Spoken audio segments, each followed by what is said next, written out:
Hello, future viewers. Before we venture outside, let's just go ahead and buy the most broken healing item that was ever in Shining Force. Okay, good. So, we're fighting that bad guy walldoll, and okay, I guess he's the real deal because only real deal has demon breath. The problem is that his, defense is very unboss-like. No, his durability is not good at all.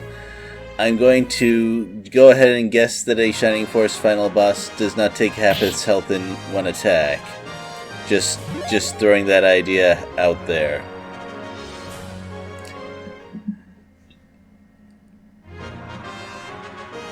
So he becomes mage leveling up fodder, even though there's basically no game left.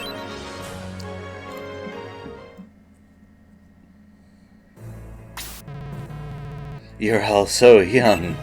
Oh boy, that got creepy real fast. Maybe that wasn't how it was intended to come across, but, yeah, that guy was kind of weird. Anyway, so I want to stay out of range of that monster guy that can't move, because it does have Bolt 3. And there's a bunch of other enemies, so I want to kind of carefully move past the monsters and lure out all the move past the evil monster, that is its actual name, and then lure out all of the enemies behind it and fight them without dealing with the boss's Bolt 3. And if you know how to count out 3 tiles, it's not very difficult. I do have to deal with wyverns. They're always a bit of a problem, but I lured them out so that only one could attack the most vulnerable target, so they didn't gang up on anyone. That worked out. Though there was a potential mistake in there. Maybe I should have healed up Nick, because a magic crit here might have been a game over. Not 100% on that, but it seems like a not good gamble to take. But once they used up their turns, I got all of mine, and that was that for the wyverns. Also, dang, Randolph hits really, really hard. Okay, so that's a nice late game pickup. And now that's all dealt with, we can pile on the monster, and okay, you know what? I run into a little trouble, but with an animation like that, I can't even be mad.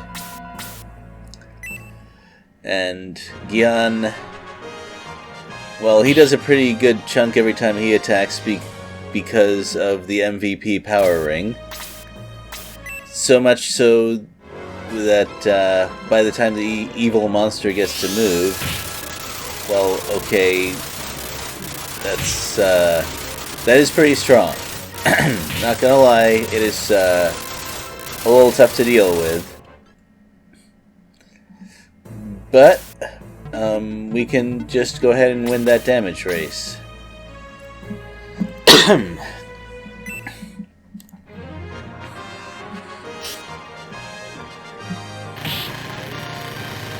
Well, 1 or 2 attacks from now. Yeah, the monster took its time before it got a turn off, so this was not really a problem, although it did look pretty scary. I believe it follows Bazoo's method of casting on one of its double turns and attacking on the other, so not as bad as it could be. And that's it for Evil Monster. Not as consequential as the build-up implied. Maybe it didn't even have to be there, but whatever. And Luke is here to stop the bad guy from running away, so that's always appreciated.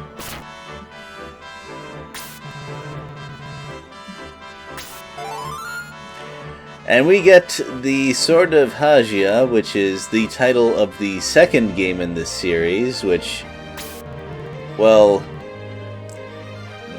it seems pretty clear that they intended to make the second game while they were working on the first one, which is a fairly bold thing to do in the Game Gear 8-bit and 16-bit days, if you ask me. Seems pretty unusual for its time. I'm gonna skip some of this transformation because it takes too long.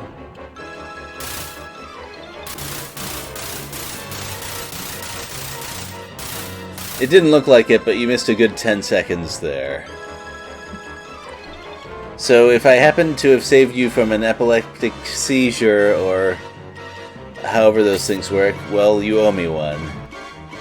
And that's it for this map. We're gonna go straight to the next one and solve this whole giant scorpion problem. Later.